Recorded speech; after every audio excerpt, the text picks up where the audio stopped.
السلام عليكم ورحمة الله وبركاته.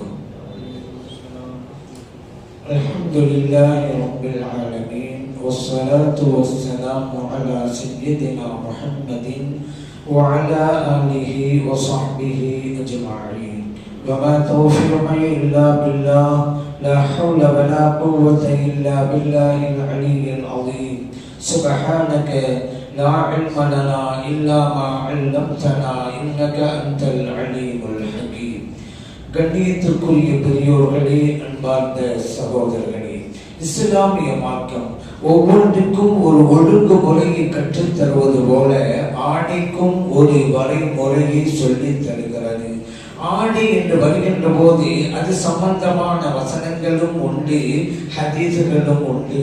இறைவன் குர்ஆனிலே 3 வகையான ஆடைகளை சொல்லி காட்டுகிறான். ஒரு மனிதனுக்கு வழங்கிய 3 வகையான ஆடைகள். 2 ஆடைகள் உடல் சார்ந்தவை, இன்னொரு வகை ஆடை உள்ளம் சார்ந்தவை. இறைவன் குர்ஆனிலே சொல்லி காட்டுகிறான், யா பனி ஆதம் கத் அன்ஸல்னா அலைக்கும் லிபாஸன் யுவாரி சௌஆத்திக்கும் வரீஷா. மனித சமூகமே, நாம் உங்களுக்கு ஆடையை தந்திருக்கிறோம். ஒரு வகை ஆடை உங்களுடைய மானத்தை மறைக்கிற ஆடை. இப்போ நம்ம உடுத்துறோம் அல்லவா, அந்த ஆடை. வரீஷா, இன்னும் அழகுக்காக உடுத்துகிற ஆடை.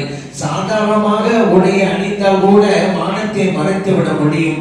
ஆனால் நாம் நம்முடைய உடை அழகாக இருக்க வேண்டும் என்பதற்காக உயர்ந்த ஆடையை வாங்குகிறோம், அணிகிறோம். அப்படியும் நாம் உங்களுக்கு ஆடையை தந்திருக்கிறோம், வரீஷன், அழகுக்காக. அதற்கு அடுத்து இறைவன் சொன்னான், இன்னும் இறையச்சம் என்கின்ற ஆடையையும் தந்திருக்கிறோம், அதுதான் உங்களுக்கு நல்லது என்றும் கூறுகிறான். ஆகவே 3 வகையான ஆடைகள், 2 உடல் சார்ந்தவை, 1 உள்ளம் சார்ந்தவை. உள்ளம் சார்ந்த தக்வா என்கின்ற ஆடை மிக மிக முக்கியமானது, உங்களுக்கு பலன் தரக்கூடியது, மிகச் சிறந்தது, மேன்மையானது என்றெல்லாம் இறைவன் இந்த வசனத்திலே சொல்லி காட்டுகிறான். அந்த ஆடைகளில் எந்த ஆடைகளையும் அணியலாம், ஒரு சிலவற்றை தவிர. இறைவன் இந்த மண்ணிலே உங்களுக்காகத்தான் படைத்து வைத்திருக்கிறான். அப்படியானால் எல்லா வகை ஆடைகளும் கூடும். ஆனால் அதிலே சில விதி விலக்குகள் உண்டு. நபி ஸல்லல்லாஹு அலைஹி வஸல்லம் அவர்கள் பட்டாடை அணிவதை ஆண்களுக்கு தடை செய்திருக்கிறார்கள். லா தல்பசுல் ஹரீர், பட்டாடையை நீங்கள் உடுத்தாதீர்கள். ஃபஇன்னமன் லபிஸஹு ஃபித் துன்யா லா யல்பஸஹு ஃபில் ஆகிரா. இந்த உலகத்திலே ஒருவன் பட்டாடையை உடுத்தினால் மறுமையிலே அது உடுத்துகின்ற பேற்றினை பெற மாட்டான் என்றார்கள் நபி ஸல்லல்லாஹு அலைஹி வஸல்லம் அவர்கள். புகாரிலே பதிவு செய்யப்பட்ட ஹதீஸ். மறுமையிலே அவன் உடுத்த மாட்டான் என்று பொருள், அவன் சொர்க்கத்திற்கு செல்ல மாட்டான் என்பதுதான் அதற்கு அர்த்தம். சொர்க்கத்திலே உள்ளவர்தானே பட்டாடை உடுத்துவார்கள். இவன் பட்டாடை உடுத்த மாட்டான் என்றால் சொர்க்கம் செல்ல மாட்டான் என்பதுதான் அதனுடைய கருத்து என்பதை நாம் புரிந்து கொள்ள வேண்டும். ஒரு சமயத்திலே நபி ஸல்லல்லாஹு அலைஹி வஸல்லம் அவர்கள் தங்களது ஒரு கையிலே பட்டாடையை வைத்துக் கொண்டார்கள், இன்னொரு கையிலே தங்கத்தை வைத்துக் கொண்டார்கள். ஹாதானி ஹராமுன் அலா துகூரி உம்மதி, இந்த இரண்டும் என் உம்மத்திலே ஆண்களுக்கு ஹராமாகும், ஆனால் பெண்களுக்கு அது ஆகுமானது என்றார்கள் நபி ஸல்லல்லாஹு அலைஹி வஸல்லம் அவர்கள். அபூ தாவூதிலே, திர்மிதியிலே, இப்னு மாஜாவிலும் பதிவு செய்யப்பட்ட ஹதீஸ். ஆகவேதான் தங்கம் ஆண்கள் கூடாது என்கிறவங்களோ தடை செய்யப்பட்டு விட்டது. பட்டாடை உடுத்துறது தடை செய்யப்பட்டு விட்டது. ஆனால் இந்த 2ம் பெண்களுக்கு ஆகமானது நம்முடைய மார்க்கத்தில். மேலும் நபி ஸல்லல்லாஹு அலைஹி வஸல்லம் அவர்கள் உடையை உடுத்துகிற முறையை பற்றி சொல்கின்ற போது, உங்களுடைய கீழ் ஆடையை கரண்டைக்கு கீழே தொங்க விடாதீர்கள் என்றார்கள். இஸார் சொன்னா கைலி, லுங்கி, பேண்ட், வேஷ்டி, இது எல்லாம் எடுக்கும். நம்ம அதற்கு மேலாக ஒரு ஆடை அலங்காரத்தை போடுவோம், அபா போடுவாங்க, அது கீழே தொங்கிட்டு இருக்கும், பிரச்சனை கிடையாது. நம்ம சாட்சி போடுவோம், அது காலம் மறைச்சிட்டு தான் போடுவோம், கரண்டைக்கு கீழே காலம் மறைச்சிட்டு தான் இருக்கும் சாட்சி, அதுக்கு தடை இல்லை. ஆனால் லுங்கி, வேஷ்டி, இந்த மாதிரி பேண்ட் எல்லாம் நீங்க கரண்டைக்கு கீழே தொங்க விடக்கூடாது. நபி ஸல்லல்லாஹு அலைஹி வஸல்லம் சொன்னாங்க, யார் கரண்டைக்கு கீழே தொங்க விட்டார்களோ காலிலே, அந்த பகுதி நரகத்திற்கு செல்லும் அப்படின்னாங்க. அந்த பகுதி நரகத்திற்கு செல்லும். புகார்ல பதிவு செய்யப்பட்டாது. அப்படின்னு சொன்னா கரண்டைக்கு கீழே அந்த உடை எடுத்தது அது நரகத்துக்கு வந்தாலும், ஆனா அந்த கால் பகுதியை வெட்டி நரகத்தை போடுவாங்க. இவரே நரகத்து போயிடுவாரு. அப்ப காலின் கீழ்ப்பகுதி நரகத்திற்கு செல்லும் என்றால் அந்த பகுதியினால் தான் இவர் நரகத்திற்கு செல்கிறார் என்பதை நபி ஸல்லல்லாஹு அலைஹி சொல்கிறார். அது காரணமாக இருக்கிறது. அதனால சொன்னாங்க ஒரு கட்டத்தில் நபி ஸல்லல்லாஹு அலைஹி சொன்னாங்க, நான் எதுகுலுல் ஜன்னா, சொர்க்கத்தில் பிரவேசிக்க முடியாது. மன்கான ஃபிய கல்பிஹி மிஸ்காலு தர்ரத்தின் மின் கிப்ரின், யாரு உள்ளத்திலே தற்பெருமை ஒரு அணு அளவு இருந்தாலும் அவர் சொர்க்கத்துக்கு போக மாட்டாரு அப்படின்னு நபி ஸல்லல்லாஹு அலைஹி வஸல்லம் அவர்கள் சொன்ன உடனே ஒரு சஹாபி கேட்டாங்க, யா ரசூலல்லாஹ், எங்களில் ஒருவர் அழகான உடையை உடுத்துறாரு, அதுவும் தற்பெருமையிலே கட்டுப்படுமா? எங்களில் ஒருவர் அழகான செருப்பு அணிகிறாரு, அதுவும் தற்பெருமையில் கட்டுப்படுமா என்று கேட்டாங்க. நபி ஸல்லல்லாஹு அலைஹி வஸல்லம் சொன்னாங்க, இல்லை இல்லை, இன்னல்லாஹ் ஜமீலுன், அல்லாஹ் அழகானவன், யுஹிப்புல் ஜமால், அவன் அழகையே விரும்புகிறான். நீங்க அழகா இருங்க, அல்லாஹ் அழகானவன், நீங்க அழகா இருக்கணும்னா அவனை விரும்புறான். நல்ல சத்தம் போடுங்க, நல்ல செருப்பெல்லாம் அன்னைக்கு அதுல பிரச்சனையே கிடையாது. அல் கிப்ரு பதருல் ஹக்கை வ கம்துன் நாஸ், சத்தியத்தை ஏற்காமல் இருப்பதும் மற்றவர்களை ஏளனமாக கருதுவதும் இதுதான் பெருமை அப்படின்னு சொன்னாங்க. ஒரு ஆள் சொல்றாரு, உண்மைன்னு தெரியுது, ஆனால் இவரு சொல்லி நம்ம கேட்கணுமா? நம்ம அந்தஸ்து என்ன, அவர் அந்தஸ்து என்ன என்பதற்காக அவரை கேட்காம நாங்க, இதுதான் பெருமை, தற்பெருமை. அதே போல நீ உயர் ரக ஆடையை அணிந்துகொள், பிரச்சனை இல்லை, ஆனா சாதாரண ஆடையை அணிந்திருப்பவனை நீ ஏளனமாக பார்க்காத. அப்படி பார்த்தா அதுதான் தற்பெருமைங்கிறாங்க. நீ உயர்ந்த காலணியை அணிஞ்சுக்கப்பா, பிரச்சனை இல்லை, ஆனா சாதாரண காலணியை ஒரு அணிஞ்சிருப்பான்ல, அவனை நீ அற்பமாக கருதாத. நீ கருதனா அதுதான் தற்பெருமை என்கிறார்கள் நபி ஸல்லல்லாஹு அலைஹி வஸல்லம் அவர்கள். அதே போல நபி ஸல்லல்லாஹு அலைஹி சொன்னாங்க, கரண்டைக்கு கீழே ஒருவர் ஆடையை தொங்க விட்டு நடந்தால் அல்லாஹ் மறுமையிலே அவரை பார்க்க மாட்டான். இப்ப அபூபக்கர் சித்திக் ரலியல்லாஹு அன்ஹு சொன்னாங்க, யார சொல்லலாம், சில சமயங்கள்ல என்னையும் அறியாமல் ஆடை கரண்டுக்கு கீழே சென்று விடுகிறது, நான் அழிந்ததற்கு பின்னால் அதை சரி செய்து கொள்கிறேன், ஆனால் எனக்கு தெரியாமலே அப்படி நிகழ்ந்து விடுகிறதே என்றார்கள். இப்ப நபி ஸல்லல்லாஹு அலைஹி சொன்னாங்க, நான் தற்பெருமைக்காக அழிந்தவர்களை பற்றி தான் சொன்னேன். அப்படி அழிஞ்சுக்கிட்டு பெருமையா போனார்ல, அவரை பற்றி தான் சொன்னேன். அந்த கூட்டத்தில் நீங்க இல்ல அபூபக்கர் அவர்களே என்று நபி ஸல்லல்லாஹு அலைஹி வஸல்லம் அவர்கள் கூறினார்கள். உடையை உடுத்துவதற்கும் ஒரு முறை, இன்னொன்னு நபி ஸல்லல்லாஹு அலைஹி சொன்னாங்க, குழு விரும்புறத சாப்பிடுங்க, பஷரபு விரும்புறதெல்லாம் அறிந்து கொள்ளுங்க, ஆனா ஹலாலாக அது இருந்தாலும் அங்கே தற்பெருமை வந்துவிடக் கூடாது, இஸ்ராஃப் வீண் விரயமும் வந்துவிடக் கூடாது. இந்த ரெண்டு இல்லாம நீங்க சாதாரணமா சாப்பிடலாம், அங்க ஒருத்தலாம், ட்ரெஸ் போட்டுக் கொள்ளலாம் எனக்கு சொல்லலாம் சொன்னாங்க. சில பேர் வசதியா இருந்தாலும் மிக மலிவான ஆடையே உடுத்திக்கிட்டே தெரிவாங்க. அப்படி ஒரு சஹாபி அவங்களை பார்த்து கேட்டாங்க, ஏங்க இவ்வளவு மட்டமான ஆடையை உடுத்திருக்கீங்களே, ஒரு செல்வம் எல்லாம் இருக்குதா? அங்கத்தோட சொன்னாங்க, இருக்குது, யார சொல்லலாம், ஆடு இருக்குது, ஒட்டகம் இருக்குது, குதிரை இருக்கு, அவ்வளவு செல்வத்தை அல்ல எனக்கு தந்திருக்கிறான். அப்ப ஏங்க அல்லாவுடைய நியமத்தை உங்கள்கிட்ட வெளிப்படுத்தாம இருக்கிறீங்க? அடியாருக்கு இறைவன் தனது நியமத்தை கொடுத்து விட்டால் அந்த நியமத்தின் அடையாளம் வெளிப்படுவதை இறைவன் விரும்புகிறான் அல்லவா? நான் கொடுத்த நியமத்தை அந்த அடியார் வெளிப்படுத்தி காட்டுகிறார். நல்லா விரும்புறாங்க. ஏன் இவ்வளவு இந்த மாதிரி மலிவான பட்டமான உடையெல்லாம் உடுத்திட்டே இருக்குங்க என்று நபி ஸல்லல்லாஹு அலைஹி வஸல்லம் சொன்னாங்க. இப்ப உடை நல்ல முறையை உடுத்த வேண்டும். சில பேர் நான் யாரு என்ன நினைச்சா என்ன, நான் இப்படிதான் இருப்பேன், அப்படி இருக்க கூடாது. உணவை உங்களுக்காக உண்ணுங்கள், உடையை பிறருக்காக உடுத்துங்கள். உணவு நமக்காக தான். விருந்துக்கு போய் உட்காந்துட்டா அதை ஒப்பாம அது ஒண்ணு சாப்பிடுங்க சொல்லிட்டாலே சாப்பிடணும், அதை கொஞ்சம் சாப்பிடுங்களேன், அதை சாப்பிடணும், இன்னொரு ஆள் வர இதை சாப்பிடணும், ஒன்னா சொல்லிட்டாங்க சாப்பிட்டா வீட்டுக்கு போனப்போ இப்ப ஹாஸ்பிட்டல் தான் வர போகணும். ஆனா பிறருக்காக நீ உண்ணாதே, உனக்காக உண்ணு, உன் உடம்பு எதை ஏற்றுக்கொள்ளுமோ அதை சாப்பிடு. ஆனா ட்ரெஸ் அப்படி இல்லை, நான் இப்படித்தான் இருக்கேன், அப்படி இருக்க கூடாது. சமூகத்திற்காக நீ உடைய உடுத்த வேண்டும். ஒரு திருமண பங்கனுக்கு போறீங்களா, அதுக்கு தான் ட்ரெஸ் போட்டு போங்க. ஒரு நிகழ்ச்சிக்கு போறீங்களா, அதுக்கு தகுந்தவாறு என்று சொல்லுவாங்க அல்லவா? அதைத்தான் நபி ஸல்லல்லாஹு அலைஹி சொல்றாங்க, அல்லாஹ் தந்த நியமத்தை வெளிப்படுத்துங்க என்று சொல்லி காட்டினார்கள். இந்த உடை உடுத்துவது போல இன்னைக்கு சில இளைஞர்களெல்லாம் பார்க்கலாம், அதே போல இளம் பெண்களையும் பார்க்கலாம். ஆண்கள் போடுகிற ட்ரெஸ் மாதிரி பெண்கள் அணிகிறாங்க, பெண்கள் போடுகிற ட்ரெஸ் மாதிரி ஆண்கள் போடுறாங்க. இது கூடுமா? கூடாதுங்க. இது லஅனத், இறைவனுடைய சாபத்தை தான் கொண்டு வரும். லஅனன் நபியு ஸல்லல்லாஹு அலைஹி வஸல்லம் அல் முஹன்னதீன மினல் ரிஜால் வல் முத்தரஜ்ஜிலாத்து மினன் நிசா.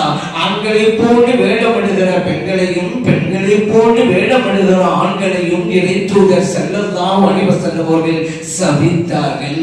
இது புகாரிலேயே பதிவு செய்யப்பட்டிருக்கிறது. ஆகவே ஆண்கள் அவங்களோட மாற்றக்கூட இன்னும் மாறக்கூடாது. அவங்க ட்ரெஸ்ல இன்னும் ஏதாவது செஞ்சுட்டா நான் ஆம்பளை நினைச்சு விட்டாங்க அப்படின்னு சொல்லுவாரு. அந்த ட்ரெஸ் அப்படி ஆக்கி விட்டுருக்குல, முடிய கூட அடையாளம் இல்லாம ஆக்கி விட்டாங்க. முடியாத ஒரு அடையாளமா இருந்துச்சு. அப்ப ஒரு சில தவறுகள் செய்வதற்கு நாமும் காரணமாக இருந்துவிடக் கூடாது என்பதை ஒவ்வொரு ஆணும் பெண்ணும் புரிந்து கொண்டு நடக்க வேண்டும் என்பதை நாம் அறிந்து கொள்கிறோம். சரி, ஒரு மனிதன், அது ஆண் பெண், எந்த அளவு வரை உடம்பிலே மறைக்க வேண்டும் என்று பார்த்தா, ஆண்களாக இருந்தால் தொப்புளுக்கும் முழங்காலுக்கும் மத்தியிலே மறைத்தாக வேண்டும். இது ஆண்களுடைய அவுரல், மறைக்கப்பட வேண்டிய பகுதி. பெண்களாக இருந்தால் முகம், 2 மணிக்கட்டுகள், 2 தவிர மற்ற உறுப்புகள் எல்லாம் மறைத்தாக வேண்டும். இன்னைக்கு தொழுகையில கூட அந்த அவ்வளவு தான் தொழுகைக்கு சட்டம் வரும். ஆனா தொழுகைக்கு சில இளைஞர்களை பார்க்கலாம், பேண்ட் போடுறோம் அப்படின்னு அடிப்படையில கீழ் வரைக்கும் தொப்புளை மறைக்காத அளவு கீழே போட்டுக் கொள்றாங்க. சரி, அதுக்கு மேல சட்டையோ அது டிஷர்ட் வெளியே போறாங்கல்ல, அதையாவது விசாவை போடும் அல்லவா, அதுவும் ஷார்ட்டா போட்டுக் கொள்றாங்க. இவர்கள் நிற்கின்ற போது பிரச்சனை இல்லை, ஆனா சஜிதாவுக்கு போனாதான் பிரச்சனை. இவர் ஒரு சப்பலை உட்கார்ந்துக்கிட்டு சரியா போவாரு. இவருடைய பின்பகுதி என்ன தெரியும், அடுத்த சப்பலி இருக்கக்கூடியவருக்கு எவ்வளவு பெரிய தர்ம சங்கடம் அது. சரி, அடுத்தவங்களுக்கு தர்ம சங்கடம் கொடுக்கிறாரு பள்ளிவாசல தொழுகை வச்சு. இவரு தொழுக கூடுமா? தொழுக கூடாது. ஏன்? மறைக்கப்பட வேண்டிய பகுதி என்பது தொப்புளுக்கும் முழங்காலுக்கும் மத்தியில் அல்லவா. இவர் அரைகுறை டிஷர்ட்டை போட்டு சஜிதாவுக்கு போகும்போது பேக் சைடு தெரிகிறது அல்லவா. மறைக்கப்பட வேண்டிய பகுதி மறைக்கப்படவில்லை, தொழுகை கூடாது. பள்ளிவாசல் வந்தது வேஸ்ட், ஒரு செஞ்ச வேஸ்ட், தொழுகைக்கான நேரம் ஒதுக்கினதெல்லாம் வேஸ்ட் வேஸ்ட். இதுல கவனம் செலுத்தமா இல்லையா? அதனால அவரோட மறைக்கப்பட வேண்டிய பகுதிங்கிறத ரொம்ப கண்ணியமா இருக்கணும். அதுல இப்ப நம்ம சொன்ன அளவுல தொடைப்பகுதியும் கட்டுப்பட்டு விட்டது. ஏன்? தொப்புளுக்கும் முழங்கால் சொன்னா இடையில தான் தொடைப்பகுதி இருக்கிறது. இதை ஏன் நான் சொல்றேன்னு சொன்னா, ஒரு கூட்டம் வந்துச்சுங்க, இந்த சமூகத்தை பிளவுபடுத்துவதற்காக குர்ஆனை சொல்கிறோம், ஹதீஸை சொல்கிறோம், புதிய வடிவத்திலே இஸ்லாத்தை கொண்டு வருகிறோம் என்றெல்லாம் சொல்லி சொல்லி இந்த சமூகத்தை பாழாக்க நினைத்தார்கள். இறைவன் பாதுகாத்து விட்டார். கலாச்சாரம் என்பதை அறிமுகப்படுத்துவோம் என்கின்ற பெயரிலே அனாச்சாரத்தை விதைக்க நினைத்தார்கள். நாகரிகத்தை போதிக்கிறோம் என்று சொல்லிக் கொண்டு அநாகரிகத்தை புகுத்த நினைத்தார்கள். ஆனால் தோற்று போனார்கள். அதுல ஒண்ணுதான் தொலைப்பகுதி மறைக்கப்பட வேண்டிய பகுதி. அண்ணன்னு சொன்ன அநியாயம் கொடூரம், அது அவ்வளவு இல்லைங்க என்று சொல்றாங்க. நபி ஸல்லல்லாஹு அலைஹி வஸல்லம் அவர்கள் தெளிவா சொன்னாங்க. அலி ரலியல்லாஹு அன்ஹு அவங்களுக்கு சொன்னாங்க, யா அலி, அலி அவர்களே, லா துப்ரிஸ் ஃபஹதக, உங்கள் தொடை பகுதியை வெளிக்காட்டாதீர்கள்.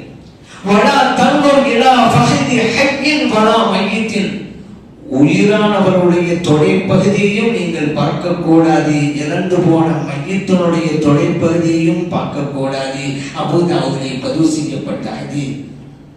பார்க்கப்படக்கூடாது, கட்டக்கூடாது என்றால் என்ன அர்த்தம்? மறைக்கப்பட வேண்டிய பகுதியில உள்ளதான் அர்த்தம். அப்படி இருக்கும்போது தொலைப்பகுதி அவ்வளவு இல்லைன்னா, அதே போல ஜர்ஹத் ரலியல்லாஹு அன்ஹு அவங்க சொல்றாங்க, அவங்க அஸ்ஹாபு சுஃபா திண்ணை தோழர்கள் இருந்தாங்க.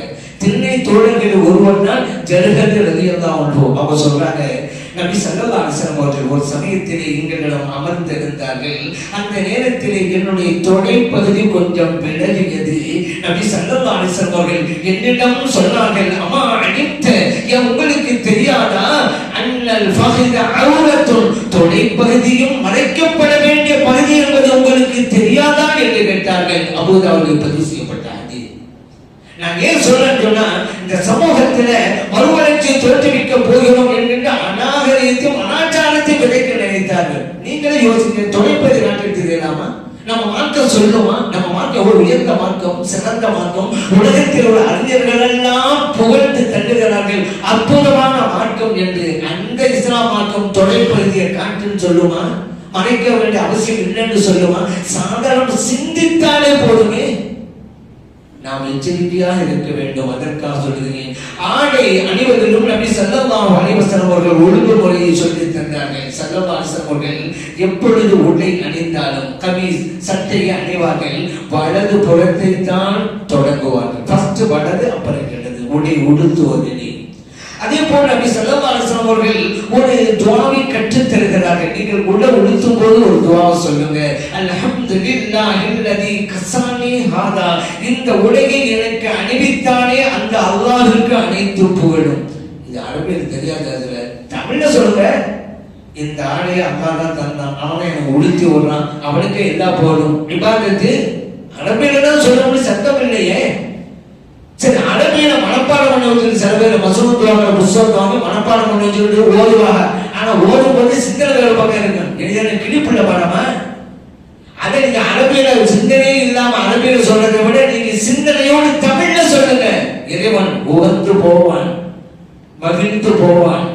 ஏன் அடியா நான் கொடுத்த அந்த ஆடை உடுத்தும் போது என்ன நினைச்சு பார்க்கிறானே, அல்லாஹ் ரொம்ப சந்தோஷப்படுவாங்க. அது போல நான் உடுத்துகிற உடையின் நிறம் எப்படி வேண்டுமானால் இருக்கலாம். ஒரு சில கலரை நபி ஸல்லல்லாஹு அலைஹி வஸல்லம் அவர்கள் தவிர்த்து சொன்னார்கள். அதுதான் இந்த இரத்த நிற சிவப்பு. சிவப்புல பல வகை இருக்கு. டிம்மா இருக்கும், அப்புறம் கலஞ்சமா இருக்கும், அது பிரச்சனை இல்லை. ரத்த கலர் இருந்தால் கூட அப்படிதான் ஒரு சாமி மேலையும் கீழையும் ரத்த கலர்ல அந்த சிவப்பு கலர் உடை உடுத்திட்டு போனாங்க. நபி ஸல்லல்லாஹு அலைஹி வஸல்லம் அவங்களை பார்த்தோன்னே அஸ்ஸலாமு அலைக்கும் அப்படின்னாங்க. நபி ஸல்லல்லாஹு அலைஹி வஸல்லம் பதில் சலாம் சொல்லல, என்ன வெறுத்தாங்க அந்த கலரை. ஆனா சிறந்த கலர் எது? வெண்மை நிறம் தான். இல்பசு அஸ்ஸியாபல் பீர், வெண்ணிற ஆடைகளை உடுத்துங்கள். ஃபஇன்னஹா அத்யப் வ அத்ஹர், காரணம் அது நறுமணமிக்கது, தூய்மையானது என்றார்கள் நபி ஸல்லல்லாஹு அலைஹி வஸல்லம் அவர்கள். ஏன் வெள்ளாடையை உடுத்திட்டா அழுக்கு கொஞ்சம் படித்தா கூட தூக்கி வச்சுட்டு வேளாடையை உடுத்துரும். ஏன் மக்களுடைய பார்வைக்கு தெரியுதுல, மக்கள் அதான் நினைக்கிறாங்க. நாம் அழுக்கு படித்தது அணியலாமா அணியக்கூடாதாங்கிறது அடுத்து, மக்களுடைய பார்வைக்கு தெரியுதா தெரியலையா அதுதான். அதனாலதான் ஏதோ ஒரு இடத்துல உட்கார்கிற சூழ்நிலை வந்தா கலர் ட்ரெஸ் போட்டு தான் உட்கார்ந்துடுறாரு. உட்கார வேண்டாம் கூட கலர் ட்ரெஸ் தானே உட்காரப்பா அப்படின்னு நம்ப சொல்லுவாரு, உட்கார்ந்துருவாரு. ஏன் வெளியே தெரியாதுல்ல. ஆனா வெண்ணிற ஆடை உடுத்திருந்தா மணிக்கணக்கானாலே நிக்க யாரும் உட்கார மாட்டேங்கிறாரு. ஏன் உட்கார்ந்து அழுகுபடுத்திருப்பேன்.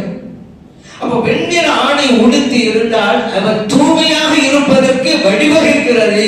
ஆகவே நீங்க வெண்ணிற ஆடையை உடுத்துங்க. உங்கள் மறைத்தவர்களுக்கு அந்த வெண்ணிற ஆடையை கொண்டு கவனிடுங்கள் என்றும் நபி ஸல்லல்லாஹு அலைஹி வஸல்லம் சொன்னாங்க. அதே போல பாருங்க, இந்த தொழுகைக்கு வருகின்ற போது அழகான ஆடையை உடுத்தி வர வேண்டும். யாரும் யாபனி ஆதம் ஹுது ஸீனத்தக்கும் இன்த குல்லி மஸ்ஜித், மனித சமூகமே நீங்கள் பள்ளிக்கு வருகை தருகின்ற போது தொழுகைக்காக அலங்காரத்தோடு வாருங்கள். இப்ப ட்ரெஸ் நல்லா இருக்கணும், அலங்காரத்தின் ஒரு பகுதி தான் தொப்பி அணிவது. முட்டத்தலையோடு வருவதல்ல. சில பேரு மொட்டத்துல என்னங்க தொப்பி, தொப்பி போடாமல் இருப்பதே அவர்களுக்கு ஒரு கடமை போல வைத்திருக்கிறாங்க. அவ வித்தியாசப்படுத்தி காட்டுறாங்க. நான் அங்கிட்டு அந்த அமைப்பு அப்படி வந்தாதான் தெரியுமா. ஏன் தொப்பி போடணுமா? போட்டாதான் தொழுகை கூடுமா? இப்ப நான் கேட்கிறேன், தொழுகை பார்த்த தொழுகையில தொப்பி போட்டாலும் தொழுகை செய்யும். போட்டுங்களா? இல்ல அவசியம் இல்லை. அல்லாஹ் குர்ஆன் சொல்லிட்டான், பள்ளிக்கு வருகிறதா அலங்காரத்தோடு வாப்பா என்ன சொல்லிட்டாங்க. தொப்பி சம்பந்தமான ஹதீஸ்கள் இருக்குது. அதெல்லாம் பலவீனம். பலவீனமானவர்கள் ஹதீஸில் பலவீனம் என்று சொல்லிக் கொண்டிருக்கிறார்கள். நபி ஸல்லல்லாஹு அலைஹி வஸல்லம் சொன்னாங்க, ஃபர்குமா பைனனா வ பைனல் முஷ்ரிகீன் அல் அமாலிமு அலல் கலானிஸ், நமக்கும் இறை மறுப்பாளர்களுக்கு மத்தியில் இருக்கிற வெளிப்படை வேறுபாடு தொப்பி அணிந்து அதற்கு மேல் தலைப்பாகை அணிவது அப்படின்னாங்க. ஏன்னா அரபு நாட்டில எல்லாரும் முஸ்லிமும் சரி முஸ்லிமும் சரி தலைப்பாணிவாங்க. அந்த நாட்டுடைய தட்ப வெப்பநிலை அது. இன்னைக்கு கூட நீங்க ராஜஸ்தான் மாநிலம் போனா தெரியும், முஸ்லிம் அல்லாதவர்கள் அந்த தலப்பா கட்டி இருப்பாங்க. அந்த தலப்பாவை அது அவுத்துட்டாலும் வச்சிருக்க மீட்டர் விலகல் இருக்க நீளம், அது அப்படியே சுருட்டி சுருட்டி தலைவர் பாலஸ்தீனம் பாலைவன பகுதி, வெயில். அரபு நாட்டிலும் அப்படிதான் இருப்பாங்க. இஸ்லாம் வருகிறது, சிலர் ஏற்றுக்கொள்கிறார்கள், முஸ்லிம்களும் தலைப்பை அணிகிறார்கள், முஸ்லிம்களும் தலைப்பாக, முஸ்லிம்கள் அதாவது முஸ்லிம்கள் அல்லாதவர்கள் அவர்களும் தலைப்பாய் அணிந்து கொண்டிருக்கிறார்கள். ரெண்டு பேரும் ஒன்னா இருக்கிறாங்களே, எப்படி அடையாளம் காணுவது? நபி ஸல்லல்லாஹு அலைஹி சொன்னாங்க, முஸ்லிம்களே நீங்க தொப்பை அணிந்து அது மேல தலைப்பா அணிங்க. இப்ப டிஃபரன்ஸ் ஆயிடும். முஸ்லிம்கள் வெறுமனே தலைப்பா, முஸ்லிம்கள் தொப்பி அதற்கு மேல் தலைப்பா. திருமதியில் இருக்கிறது பலவீனமா. அதே போல நபி ஸல்லல்லாஹு அலைஹி வஸல்லம் அவர்கள் இந்த ஜிஹாத் செய்தவர்களுடைய சிறப்பு பற்றி சொல்லும் பொழுது 4 வகை இருக்கிறார்கள். அவர்களில் ஒருவர் இறைவனுக்காக களத்திலே ஈடுபட்டு தன்னுடைய உயிரையே அர்ப்பணித்தார். அவருடைய தர்ஜாவை இறைவன் உயர்த்துவான் மறுமை நாளையிலே. மற்றவர்கள் எல்லாம் அவரை தங்களுடைய தலைகளை உயர்த்தித்தான் பார்ப்பார்கள், ஹாக்கதா இப்படித்தான் பார்ப்பார்கள் என்று சொல்லி சல்லல்லாஹு தன்னுடைய தலையை உயர்த்தினாங்க. இப்படிதான் என்ன பார்ப்பாங்க. அப்போது அவர்கள் அணிந்திருந்த தொப்பி கீழே விழுந்தது. திரும்பியிலே பதிவு செய்யப்பட்டது. தொப்பி அணிந்திருக்காங்களா இல்லையா? இருக்கிறது.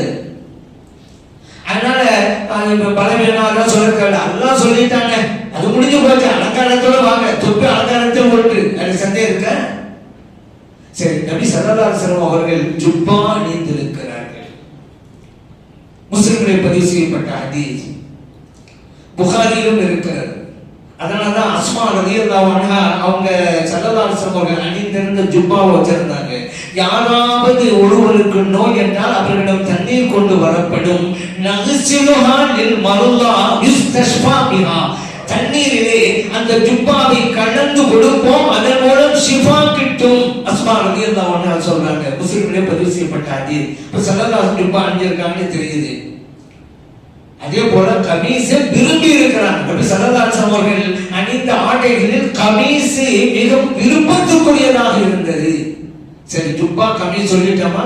இப்ப உள்ள நம்ம என்ன நினைக்கிறாங்க, கமீஸ்னா முழுவதுமாக இந்த சென்டர் பகுதி திறந்து பட்டன் வச்சு தைச்சிருந்தாங்க அது கமீஸ், மேல் பகுதி பட்டன் இல்லாம இருந்தா அது ஜுப்பா என்று இங்க உள்ளவங்க நினைச்சுக்கிட்டு இருக்கிறாங்க.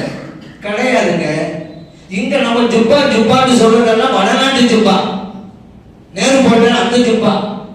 நான் அதைத்தான் சில பேர் என்னங்க இமாமா இருக்கிறாரு ஜுப்பா போடல, சில பேர் அவங்க ஜுப்பா போட்டிருக்காங்க.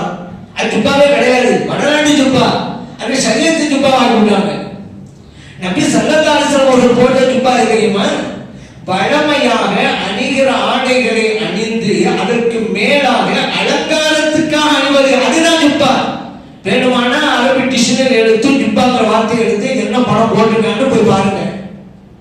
இங்க வடநாட்டு ஜுப்பா கொண்டு வந்துக்கிட்டு எங்களை மாதிரி இமாம்கள் போடல, அதுக்கு போடலண்டா. இப்ப இங்க ஜுப்பா ஜுப்பான்னு போட்டிருக்காங்கல்ல, அப்ப இது என்ன நீங்க சொல்றது? ஜுப்பா இல்ல, மார்க் அடிப்படையில வேற என்ன அதுக்கு பேரு? கமீஸ் தான். கமீஸ்ல அது ஒரு வகை, பட்டன் வைத்துள்ள கமீஸ், இது பட்டன் வைக்காத கமீஸ், அவ்வளவுதான். இது கமீஸ் தான் ரெண்டுமே. அதே போல நபி ஸல்லல்லாஹு அலைஹி வஸல்லம் அவர்கள் ஆடிக்கொண்டால நீதிகளை சொன்னார்கள் அல்லவா? இறைவன் ஆடையை வைத்து ஒரு ஓமானமும் காட்டுகிறார். வாழ்க்கையிலே கணவனும் மனைவியும் எப்படி வாழ வேண்டும், உடலும் உடையும் போல வாழ வேண்டும் என்கிறார். கணவன் மனைவிக்கு ஆடை, மனைவி கணவனுக்கு ஆடை. பொதுவா சொல்லுவாங்க, மலரும் மனமும் போல, நிலவும் ஒளியும் போல, கரும்பும் சுவையும் போல மணமக்கள் வாழணும் அப்படின்னு சொல்லுவாங்க. அல்லாஹ் சொல்றான் உடலும் உடையும் போல வாழணும். எந்த ஒரு ஓமானத்திலும் இல்லாத நிறைந்த கருத்துக்கள் இறைவன் சொல்லி தந்த இந்த ஓமானத்தில் குவிந்து கிடக்கின்றன.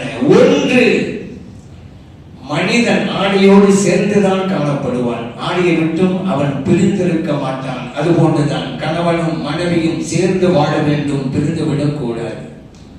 ஆடை மனிதனுடைய மானத்தை பாதுகாக்கிறது. அதே போன்றுதான் கணவன் மனைவியின் மானத்தை பாதுகாக்க வேண்டும், மனைவி கணவனுடைய மானத்தை பாதுகாக்க வேண்டும் என்கின்ற பாடத்தை தோமானம் சொல்லித் தருகிறது. ஆடை ஒரு மனிதனை முழுமைப்படுத்துகிறது. ஆண் பாதி ஆணை பாதிங்கிறவங்கள, ஆணை இல்லாத மனிதன் அரை மனிதன்கிறவங்கள. ஏன் உலகத்திலே டிரெஸ் போடுகிற ஒரே உயிரினம் மனிதன் மட்டும்தான். மனிதன் அல்லாத வேறு யாரும் ட்ரெஸ் போடுறது இல்லை. இல்ல பாம்பு சட்டையை கழட்டுற, எப்போ போட்டுச்சு அதை கழட்ட, அது தனது தோலை உரிக்கிறது, புது தோல் உருவாகிறது, போட்டு கழட்டல. அந்த தோல் உரிக்கிறத தான் சட்டை கழட்டுன்னு நாம சொல்லிக்கிட்டு இருக்கோம். அது ஒண்ணு சட்டை போடவும் கட்டவும் இல்லை. மனிதன் மட்டும்தான் ட்ரெஸ் போடலாம். ஆகவேதான் ஆள் பாதி ஆடை பாதி. நபி ஸல்லல்லாஹு அலைஹி வஸல்லம் அவர்கள் கூட ஆடை சம்பந்தமா இவ்வளவு சொல்றதுக்கு காரணம் என்ன? மிக முக்கியமான இடத்தை பெறுகிறது. அதுபோன்று இந்த திருமணத்தின் மூலம் ஒரு மனிதன் முழுமை பெறுகிறான். ஆடையின் மூலம் ஒரு மனிதன் முழுமை அடைவதை போல திருமணத்தின் மூலம் முழுமை பெறுகிறான். எவ்வளவுதான் ஒரு மனிதன் படித்திருந்தாலும் பட்டங்கள் பெற்றிருந்தாலும் அவன் திருமணம் செய்யவில்லையானால் அவன் அரை மனிதன் தான், குறை மனிதன் தான். திருமணம் செய்து கொள்கின்ற போதுதான் அவன் நிறைய மனிதனாக காணப்படுகிறான். காரணம், எந்த ஒரு பள்ளிக்கூடமும் எந்த ஒரு கல்லூரியும் எந்த ஒரு பல்கலைக்கழகமும் சொல்லித் தராத பாடங்களை திருமணம் கற்றுத் தருகிறது. ஆகவேதான் முழு மனிதன். அதே போல ஆடை மனிதனை அழகுபடுத்துகிறது. சாதாரணமா இருப்பான், ட்ரெஸ் போட்டு டிப்டாப்பா இருப்பான், அழகுபடுத்துகிறது. அதே போன்றுதான் கணவனும் மனைவியும் ஒருவர் மற்றவரை அழகுபடுத்த வேண்டும், ஒருவர் மற்றவருக்காக தன்னை அழகுபடுத்திக் கொள்ள வேண்டும் என்கின்ற கருத்தை துமானம் சொல்லித் தருகிறது. ஆகவேதான் இறைவன் கணவன் மனைவிக்கு மத்தியில் இருக்கக்கூடிய உறவை உடலும் உடையும் போடு என்று சொன்னார். ஆடை சம்பந்தமாக மார்க்கம் சொல்லித் தருகிற அனைத்து கருத்துக்களையும் ஏற்று வாழ்க்கையிலே அமல்படுத்துகின்ற தௌஃபீகை எல்லாம் வல்ல இறைவன் நமது அனைவருக்கும் கொடுத்தருள்வானாக. ஆமீன். அல்ஹம்துலில்லாஹி ரப்பில் ஆலமீன்.